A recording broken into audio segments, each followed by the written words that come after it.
Hi guys, believe it or not, I am back so soon again with another episode of Movies into Reality. This is Lifestyling Better with me, and today I will be reviewing the movie Gladiators II. I just watched it recently. There are a lot of good movies at the movies this holiday season, so yeah, I watched it. I thought it was great. I wasn't planning to do a review, but after watching it, I was like, there are just so many good lessons in this movie I have to share. So let's get into it.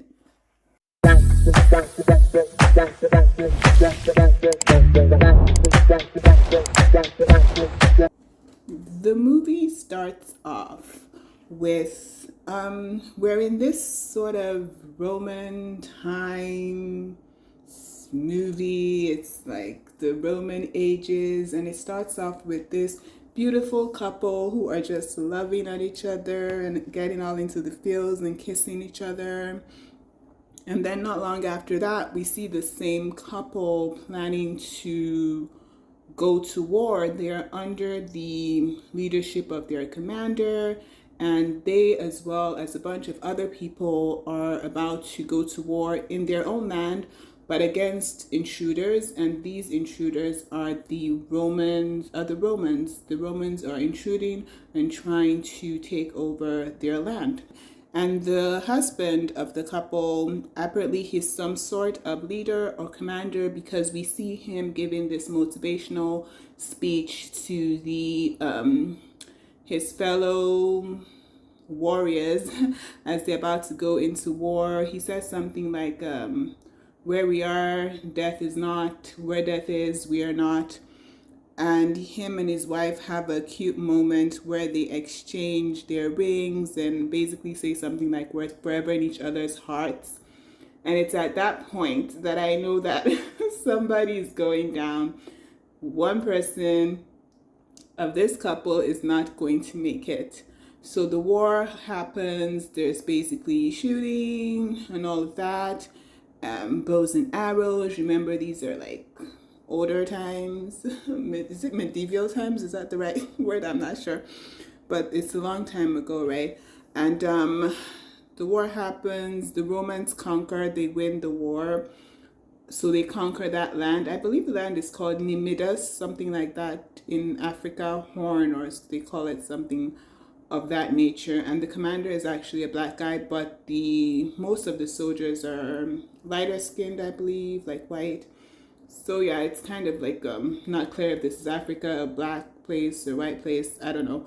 But it's Rome fighting against this territory, and they conquer the territory.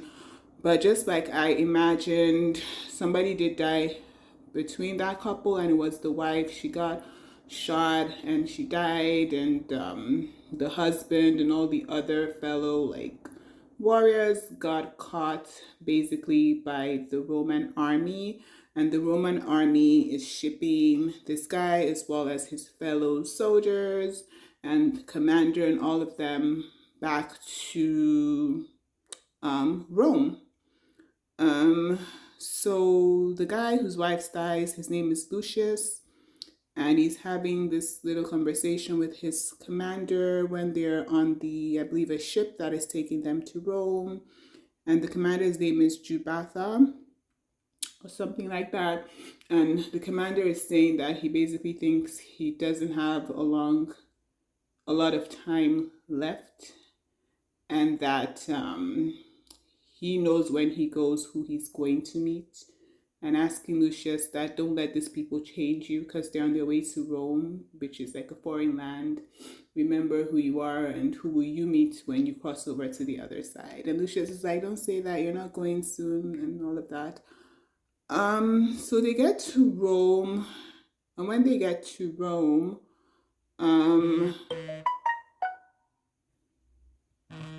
sorry about that. They get to Rome, and not long after they get to Rome, they're put in this Colosseum, which is like an arena for fighting, because the Romans are like they're the leading people or city or stronghold hold, I don't know, of that time. They're the ruling city, empire, province, empire. Yes, they're the ruling empire. They're winning all the wars. So they're having a lot of fun. They watch games, part of the way they have, well, they're not really having fun, but we'll get to that. But part of what they do for entertainment is watch these slaves that become gladiators. Um, I'm not sure it's necessarily only slaves that are gladiators, but in this um, context, it's the slaves that are gladiators. So anyway, they watch slaves that are gladiators, basically, or gladiators in general. They watch them in the arena and the Colosseum fight and that kind of stuff, right?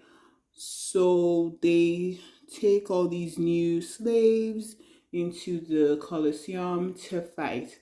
But before that, we are introduced to the commander of the Roman army who won the battle against Lucius and his people.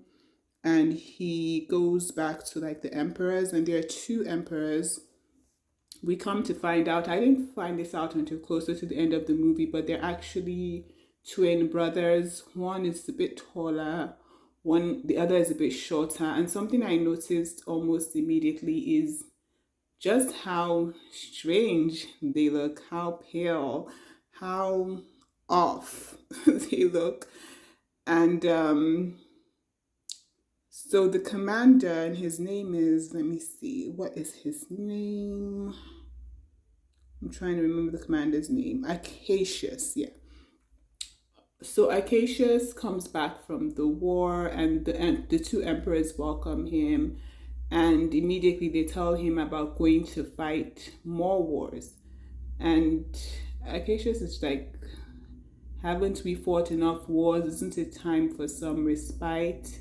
That Rome needs a break and all of that. And then one of the emperors is like, that Acacius is saying that people of Rome need to focus more on like what they will eat and all of that, because apparently since the emperors came into command, things have been going south in Rome, and these two emperors are just fixated on wars and winning conquests and winning lands and all of that. And Acacius is kind of over it, and he's like, can't we just, rest? And one of the emperors, the shorter one, he's like, no, let Rome feed on war and all of that. So at that point, we're introduced to kind of like these really bad rulers, right? That don't care about their people, are just drunken with power and could care less about their people, and are not serving their people, but are basically serving themselves, which I think is a very interesting parallel into real life. You have these leaders who don't care about leading their people, they don't have the best interests of their people at heart, but they just want to enrich themselves, they just want to have more power, they're power drunk. It's not about helping the people, it's about a selfishness, even though they have been entrusted with something greater, which is taking care of people and not just feeding their insatiable desire for power. And I bring this up because here at Movies into Reality, if this is your first time here, we look at movies, and we look at movies holistically.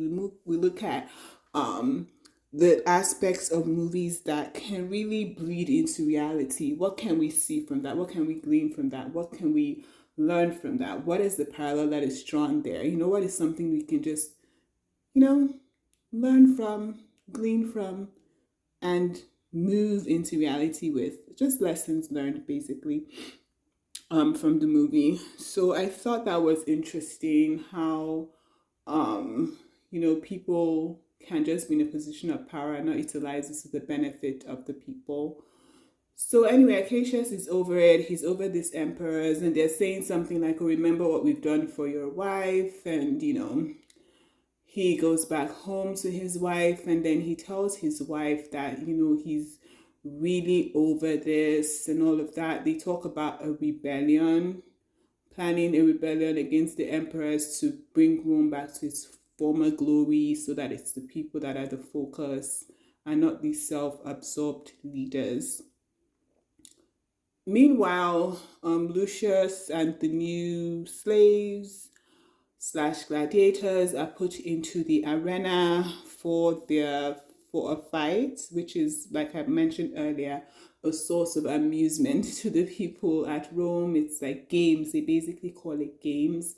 So they fight against like monkeys. They look like monkeys, but they're really big, strong monkey type things that they fight against.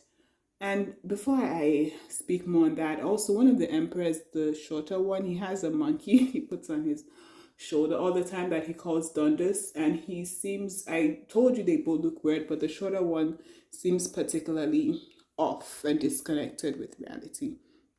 So anyway, Lucius and his buddies, former warriors, now slaves of Rome, are in the arena and they're fighting these monkeys. And Lucius does such a great job fighting them. He catches the attention of everyone. Sorry, I'm calling him Lucius, but actually at that point, he's known as Hanno. Okay, so we'll get later to how he's actually Lucius, but at that point he's known as Hanno. Okay, so Hanno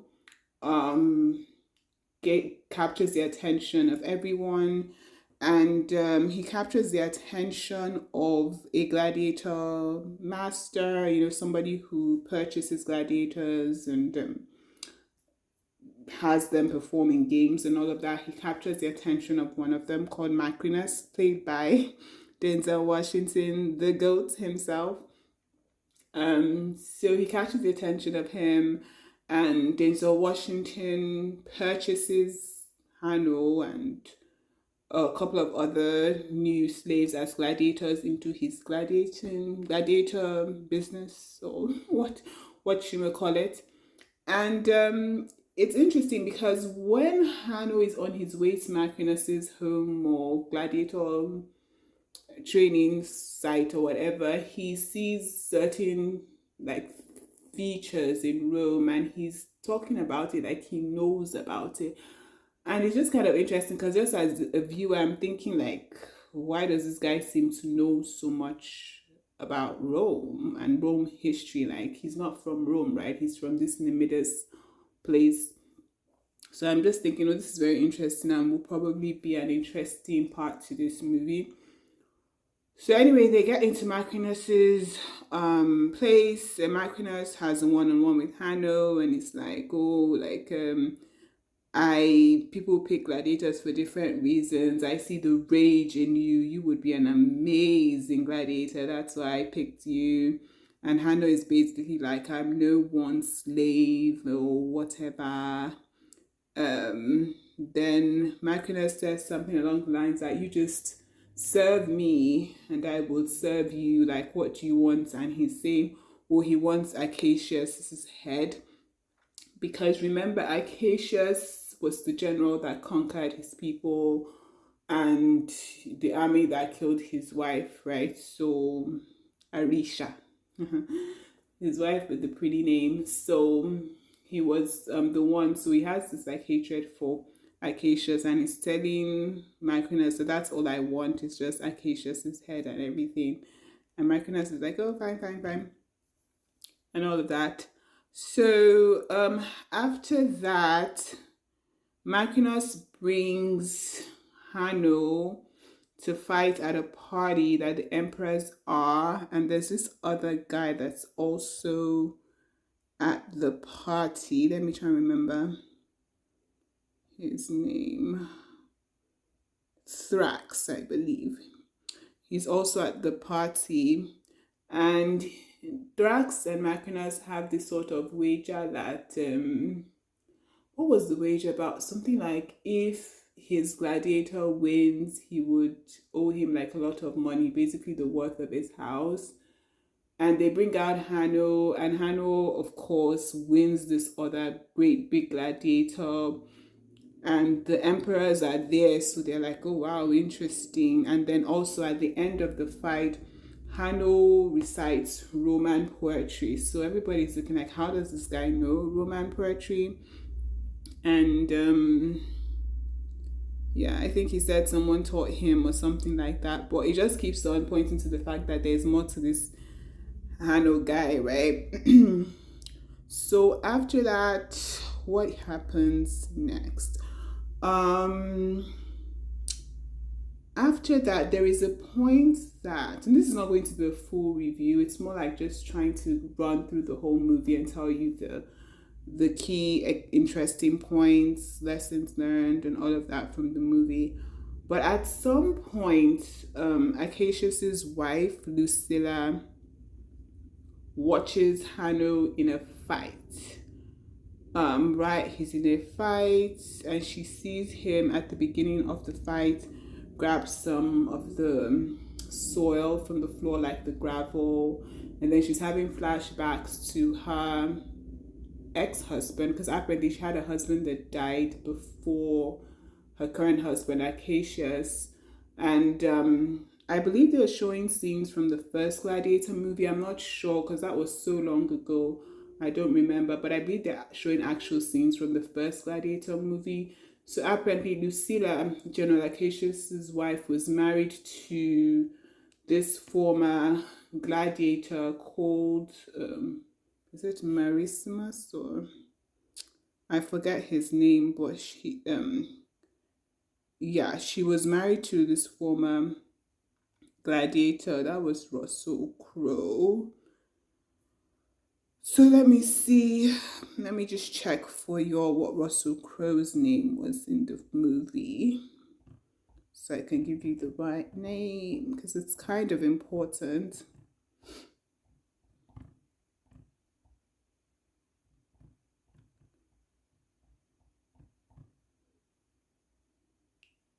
I think Maximus. Yeah, his name was Maximus. So yeah, she was married to him, and now she's married to Acacius. And I'm just like, whatever this Lucilla girl has got going on, that she's getting all these like hot, strong men in Rome, she needs to give me some of that, because I'm like, girl, you are bagging all the hot men in Rome. But yeah, her attention is drawn to Hanno in the fight. And Hanno is just like, he's crazy, he's grieving the loss of his home, his wife. So he's anybody he fights, he destroys, honey. He destroys.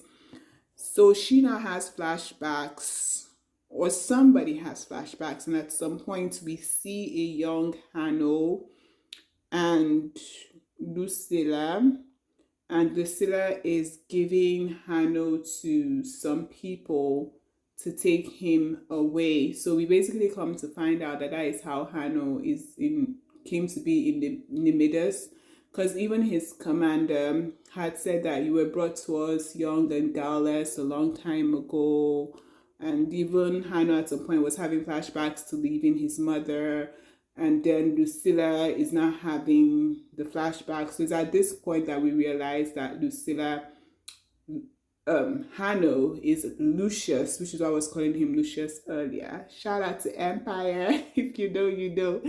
Lucius of Empire. So it's at that point that we find out that Hanno is Lucius, Lucilla, and Maximus's son, who was taken away to protect him, but has now come back to Rome as a slave and a gladiator. So, even just all of that is a lot to unpack. It is a lot to unpack. It reminds me of this book that I read when I was younger called The Gods Are Not to Blame, where there was a fortune told about a little kid that he would kill his father and marry his own mother.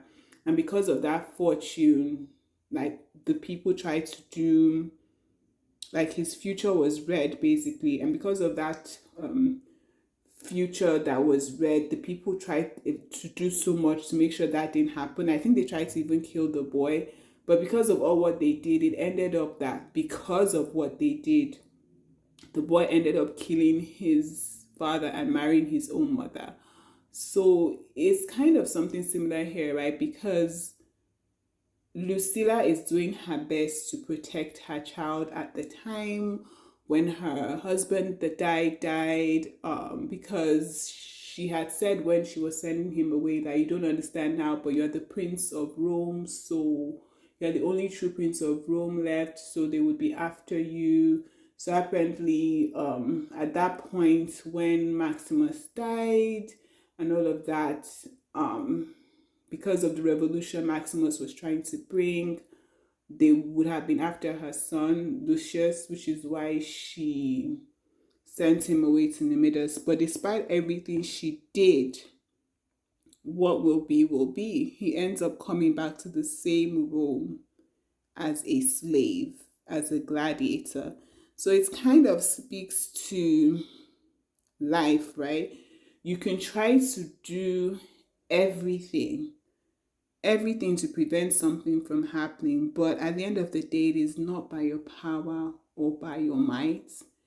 There is something divine in the works, something that no matter what you do, to an extent, what will be, and you trying to manipulate situations may even cause the situations to end up being worse than if you had just left them alone.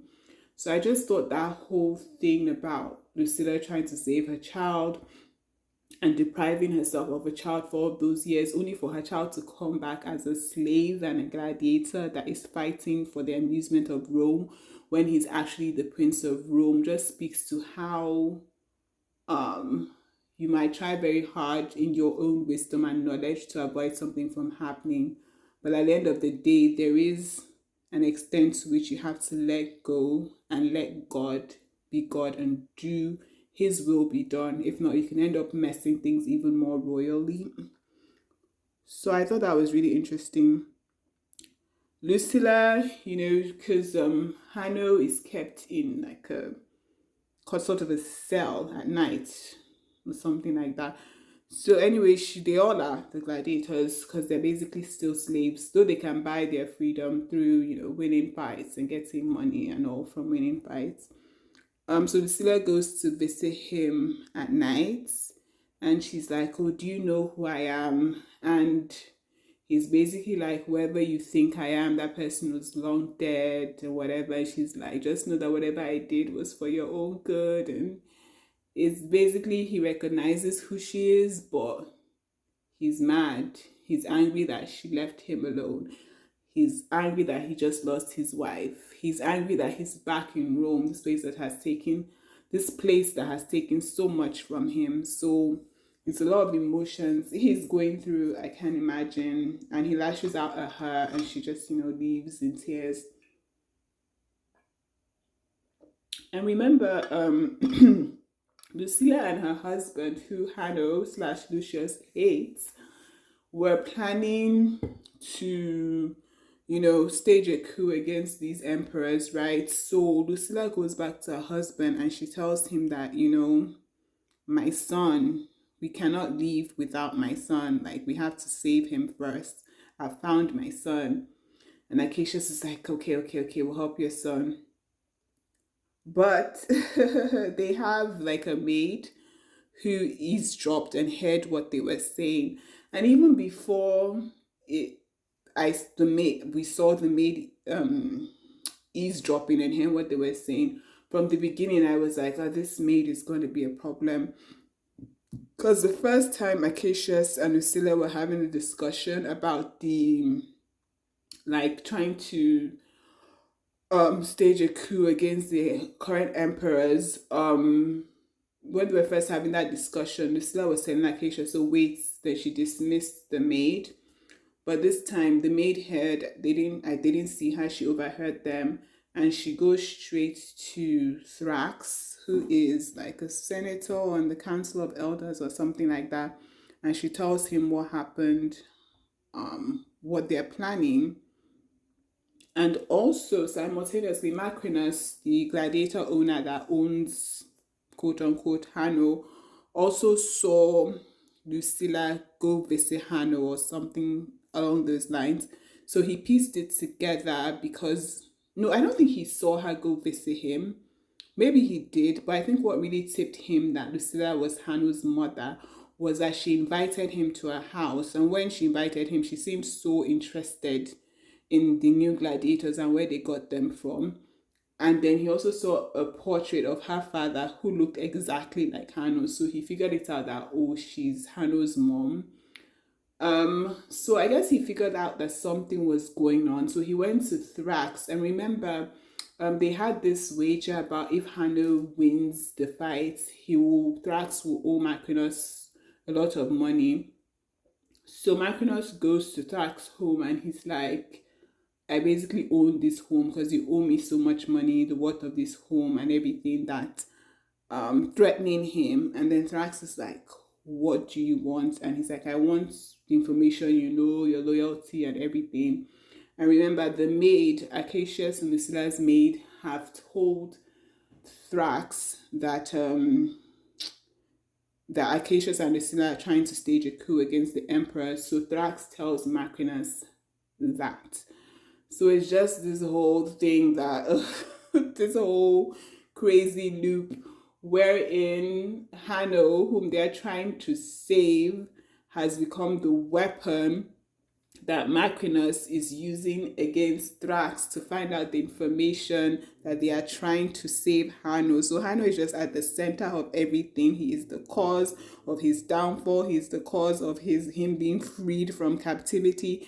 It's like this crazy vicious cycle, all surrounding and centered around Hanno / Lucius, Prince of Rome. And this was such a big climax for me in the movie because at this point, Acacius at night is going to try to save Hanno. But then Macrinus has reported what is going to happen to these two crazy emperors, who then intercept Acacius trying to save Hanno. So they catch Acacius and Lucilla and bring them to the emperors. And Macrinus is now this hero, quote unquote. And it's so interesting with Macrinus because he's played by Denzel Washington. He's a black guy who was actually a slave himself, maybe a gladiator, I'm not sure, and has risen to the ranks to become a gladiator master. He's free, and he's now trying to weave himself into this political circle and rise to the very top.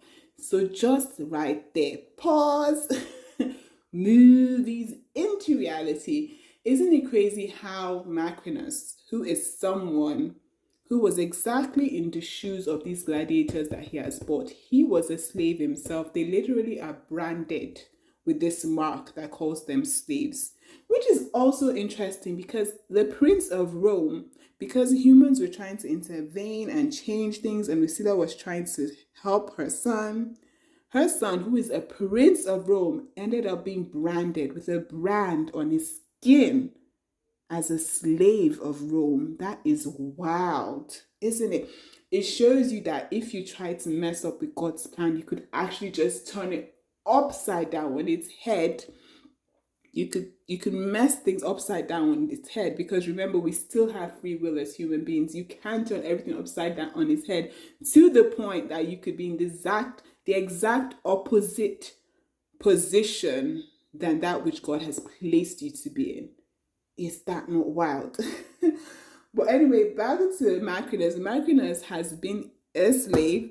He's been in the position of these gladiators, and yet instead of him to want to help them, to want to make them better, he is so fixated on power, honey. He wants to become the most powerful man in Rome. He has forgotten where he came from. He has forgotten the pain points of people just like him, and has become so intoxicated with the little power he has gotten to try to become more and more powerful. And that just speaks to how power has to be in the hands of the right people. It's not because Macrinus was a slave that he's acting the way he was. It's because power has been given to the wrong person. If you give the wrong person the right thing, because power is not necessarily a bad thing, there needs to be power. Certain people need to have power to do certain things and execute certain duties. If you give the wrong people that, they will make things so much worse, including the emperors in this movie, right? So Macrinus now becomes the confidant of the emperors, right? He's told them about this scheme that Acacius and Lucilla have brewing, right? So he's advising them that, oh, you know what, Acacius is a hero of Rome. Remember, he's the general that has won all these wars. So he's saying, don't just execute him. And then the emperor is like, no, but we have to kill him, like he's a traitor. And he's like, yes, but let the games decide, like put him in the games.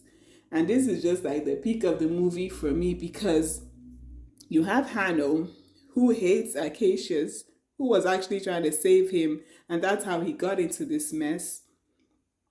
Hanno,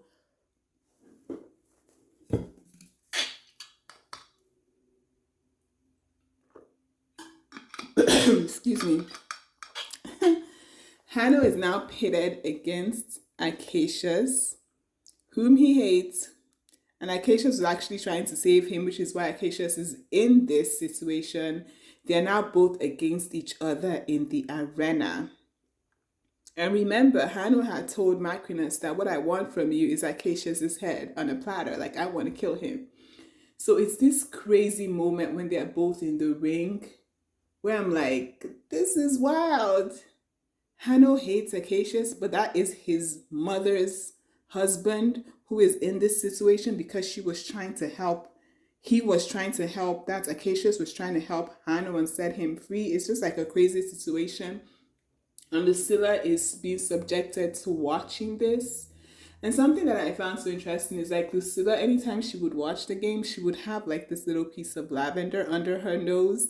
And I'm like, woo, talk about a natural queen. Like, she's into the lavender essential oil thing. Like, she knows lavender will calm you down, right? Because she's probably getting anxious from watching this gory, because these things are gory. Like, you've seen blood and like really graphic death. So she's using lavender to calm herself down in the midst of all this gore. So I'm like, ooh, this is this is so interesting. But yeah, it's this whole moment. And then Hanno, like Acacius doesn't want to kill Hanno, like that's his wife's son. Okay. So he basically just concedes and kneels down. And at that point, if someone concedes, it would be up to the emperor to show mercy, thumbs up, or not show mercy. Like the person will be killed, thumbs down. And obviously, the emperors who want Acacius dead, so they put their thumb down and they signal to which should signal to Hanno to kill Acacius, but Hanno is like, no, I'm not doing it. And I'm that moment, I'm like, I know Acacius will still die, but I'm like, yes, Hanno, you overcame your hate for this guy and you're doing the right thing. You're realizing that killing him is not going to bring your wife back. You're realizing probably he tried to help you. You're realizing he's a good person who has been forced to do things he didn't want to do, or been put in a position to do things he didn't want to do. Like you're seeing him. And even as Acacius was like conceding and kneeling down, like conceding the fight, he was telling Lucius, like, I know who you are, Lucius, Aurelius, Maximus, and I know your father, I respect your father, I would have taken a sword for your father. I think he said he would have died for his father and that he loves his mother and all of that. So he did pour out his heart to Hanno. So I was just so happy that in that moment, they connected and that Hanno did the right thing. Because let's talk about movies into reality. Being able to forgive and let go and see a person for who they are, or even if the person is not necessarily a good person, that will set you on your own path to greatness. Like forgiveness is not for the other person, it's for you, because it will free you to achieve what you are destined to achieve in life. You see what I mean? So yeah, it was a really sweet moment, but they killed Acacius anyway. And then at the point where they killed Acacius, Lucius slash Hanno is like, is this how Rome treats its heroes and the people? There's an uproar. And at that point, the emperors have to kind of run away because the people are in an uproar against them, right? Because they've killed Rome's hero, because Hanno refused to do it, right? And I think regardless, there would have been an uproar. And I feel like that's why Macrinus made that happen, because at the end of the day, that's why Macronus advised the empress to have Acacia fight Hanno, because at the end of the day, Macronus is in this for himself. He's trying to get all the power. So he's trying to pit the emperors against the people, and as you will see shortly, the emperors against themselves even. And also something I just want to mention real quick. There was this doctor who used to be a gladiator who helped Hanno when he had a cut on his arm. So Hanno and that doctor got close. They used to talk and all of that. And I kind of felt like that doctor was giving, because it was like a doctor of medicine, like to sew wounds and all of that. But I felt like he was giving Hanno free therapy, because he just used to talk about stuff with Hanno and all of that. He was actually the one that showed at some point Hanno's father's grave, which was somewhere beneath the gladiators' housing area. At that point, he didn't realize that was Hanno's father, but he was basically showing Hanno that this is where they keep traitor gladiators or something like that. Not in a bad way. The guy seemed to be a good guy, and him and Hanno like were vibed in a good way, and they would discuss stuff. There was this quote the guy had told Hanno when they first met, something about the last thing you do meets you into the afterlife, or how you spend your days will affect your afterlife. And he actually showed him that saying on the tombstone of Maximus. That's Hanno's father. It was there. I guess that's where he's seen it. And even when he's told Hanno that saying, Hanno was like, oh, that sounds familiar, like I know that. And it was probably from his father or his grandfather, that's Lucilla's dad, because those were all people that were trying to fight for Rome to be better and got killed in the line of duty, which is why also another reason Acacius was kind of like bound to do what he was doing and help the emperors is the emperors had said at the beginning something along the lines of, remember all what we do for your wife. So because Lucilla has been affiliated with Maximus and her dad, who were both like, I guess, rebels, but were actually trying to fight for the good of Rome, maybe ordinarily they would have killed her or something, but I guess Acacius, that was their gift to him for fighting all these wars, is keeping her alive. So there was also this dynamic going on there, which also speaks to how people can utilize things dear to you against you, right? So how do you even fight against that? Is it that you hide what's dear to you, or what do you do when people are trying to use things that are dear to you to make you do things that you don't want to do? But I mean, it reached a head for Acacius, and he was about to overthrow the emperors before they found out and killed him, sadly. So at this point, Acacius is dead. The emperors are freaking out, like the people are against them. And the shorter emperor, that guy is wild. He acts completely unhinged. He has this monkey on his shoulder and he's just acting crazy. And Macrinus is there, because Macrinus, remember, is now their confidant. And Macrinus is like, so no, the elder emperor, the taller one, I don't know if it's elder, they're twins, was telling Macrinus, so please forgive my brother, he's acting a bit crazy. Then Macrinus is like, oh, don't worry, I'll talk to your brother, because the brother storms off. And then when he goes to the brother, he basically convinces the brother that his twin, though it doesn't take much convincing, the guy is slightly unhinged, is against him, and that they have to kill him. And there's a face-off between the two twins, and even before the slightly unhinged twin can attack his taller brother, Macrinus basically cuts off his head, like literally cuts off his head. So this is just going back again. Let's move into reality. Macrinus is this dangerous, obsessed person who used to be a slave, but is so obsessed with power that he would do anything and get rid of anyone to get to his path of power. He's this dangerous person ready to wreak havoc on the whole of Rome just to get his way. So it's now him and the one emperor left, and he's yeah, so the new emperor is basically saying now his first in command is his monkey, literally his monkey, the Dundas monkey, the monkey called Dundas, he always keeps on his arm, and that Macrinus is now second in command. So yeah, Macrinus has is getting up there, right? But it's not enough for Macrinus.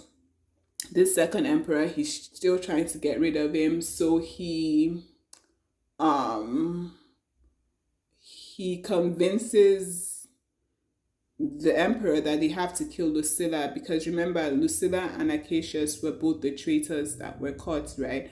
And the emperor is like, oh, do we really have to kill her? And he's like, yeah, we have to kill her, and all of that. So somebody's asking him, oh, why? But he's like, if he can get the people to turn against this, the emperor, like the last emperor, he will kill him or something like that. Basically, he wants to get rid of both of them and get maximum power. Like, he's so power obsessed, this Aquinas guy. So they put Lucilla in the center of the Colosseum, the game arena. They're about to like kill her. And then in parallel, before that happens, Lucilla and Hanno, that's Lucius, she goes visit him again at night in his prison cell, and they have a warm moment, they basically forgive each other. She gives him the ring that she gave Acacius, that she gave her dead husband, and her father gave her. She gives it to Hanno, and he tells her he wept beside the ring his wife gave him in the beginning. Because remember, at the beginning of the war, in the beginning, when he and his wife were fighting the war against Rome, they exchanged rings. So he tells her he'll wear beside the ring Arisha, his wife, gave him. So I say that because that same ring, he sends his friend, the doctor, whom he's become close with, to give the troops that Acacius had stationed at the gates to fight the war against the emperors, because Acacius had already set the troops at a certain place. I think it's at the gates of Rome to fight the war. They were only just supposed to free Hanno so they could get on with that plan. So those troops were still there, right? So, and I believe Lucilla must have told Lucius about that or something. Let's call him Lucius now, because everybody knows not everybody knows he's Lucius yet, but let's just call him Lucius now for simplicity. So Lucius gives that doctor the ring and says that summon the troops. And then the doctor is like, who should I tell them is summoning the troops? And he's like, tell them it is Lucius, Prince of Rome. So at this point, Hanno is Lucius. So let's call him Lucius. And then the doctor's like, can I trust you? The doctor asks Hanno / Lucius, can I trust you? And he's like, yes. And I'm like, woo, this is such a moment. It's all coming together. Hanno, born Prince of Rome, becomes a citizen and a warrior of Nymidus, an African county or something like that. Becomes a slave of Rome, and now he's rising to take up his place as Prince of Rome again. So he gathers all his fellow gladiators, because the doctor gives him the key to the cell. So with that, he frees himself. The other he frees himself, and I think the other gladiators as well. But they are due to fight a match, like a game in the Colosseum. I think Hanno is. So I guess they were out of their cells anyway by the next day. But anyway, the point is, Hanno summons all the other gladiators, gives them his speech about where death is, we are not where we are, death is not. He rams them together to, tells them about the troops and everything, I imagine, to fight this war against the emperors. So they're expecting Hanno to come out, I think, with his mother about to be executed. And instead of just Hanno coming out, like all the gladiators come out, because they've opened the cells for them at that point or something. And, it's a shock to the remaining emperor. And while that is happening, evil Macrinus just basically puts like a thick nail through the remaining emperor's skull and kills him. So at this point, Macrinus is the one. He's the one who wants to take over Rome and lead Rome and all of that. While Hanno slash Lucius is struggling to free his mother because they tied her to this statue, like pole in the middle of the arena. Macrinus shoots a bow and kills her, and that is just such a sad moment because we're at this point that somebody's finally that's Hanno slash Lucius is going to catch a good break. But no, his father's dead, his wife is dead, his stepfather is dead before they could even really bond. Now his mother is dead. So it's just like this point in which Hanno has lost so much. He's lost pretty much everything. He's at his lowest at this point. But he moves on. He moves on to continue because remember there's like the troops at the gates. There's a war that could be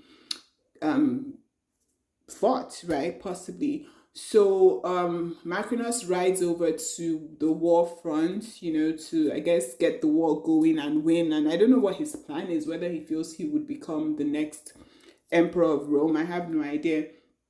But it's at this point that there is a big face-off between Macrinus and Hanno slash Lucius.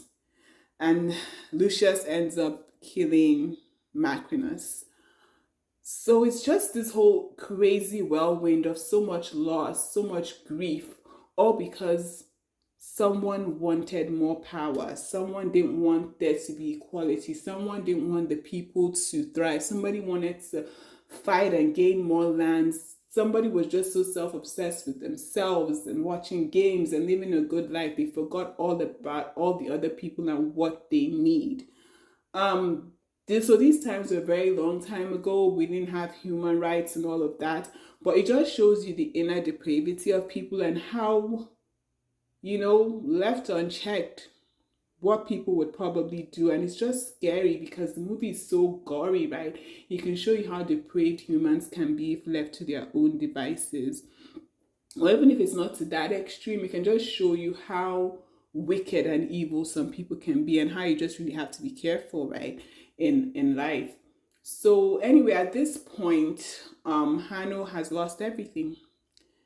He's lost everything. He's lost everyone he loves and everybody who was beginning to learn to love again. And even through that pain and through that loss, he gives this speech about how there's been enough loss and death in Rome and it's time to build a new Rome, the dream that his father fought for, his grandfather Lucilla fought for, and all of that. And, everybody puts down their swords like it's over. Macrinus that was trying to manipulate the emperors is dead. The emperors are dead. It's over. There's like no reason to fight anymore. They all want the same thing at this point. So yeah, they all put down their swords, their shields. They show Lucius slash Hanno go back to the it was emotional the Colosseum, the game arena one more time. He touches the thing his mother died on. He says mother. He touches the earth again like his father used to before the games. And the movie ends. The movie ends. I really wasn't planning to do a movies into reality so soon again. But after watching that movie, I just thought I have to because so many lessons in the movie. And the main principal theme of it all is, on one end, how people can become so power obsessed and drunken that they can really harm those around them. And on the other end, how someone that's Hanno slash Lucius learns to forgive people that have sort of wronged him and manipulates his destiny. Did a bad job doing that because they still brought him right back to Rome where they're trying to chase him, keep him away from. How he learns to forgive them, loses everything he loves, and yet is able to gather the strength to do what's best for Rome and, hopefully take his rightful place as the Prince of Rome. So, despite everything that happened to him, all he lost, he's still like the leader, ends up coming out as the leader of Rome. And I hope that just gives someone some inspiration and strength today that despite all what can happen to you, you can still come out stronger. And these are just movies, right? It's not real life, it's not a real life story, but it's just interesting, at least to me, when you watch movies, to just draw parallels and get inspiration. I mean, you can get inspiration from all sort of things around you. People put a lot of like time and effort into making these movies. So if you can see things in them that inspire you to be better or to just be stronger, why not take that, right? That's the whole idea behind movies into reality. I really hope you guys enjoyed this one. If you're a new one, please subscribe. If you are back again, thank you so much for coming back again. Please remember to like and share with anyone you think that might enjoy this. Please drop a comment. Let me know how you enjoyed this. If you have any additional comments about the movie that I may have missed or anything. Thank you so much for watching. Till the next one, guys. Bye.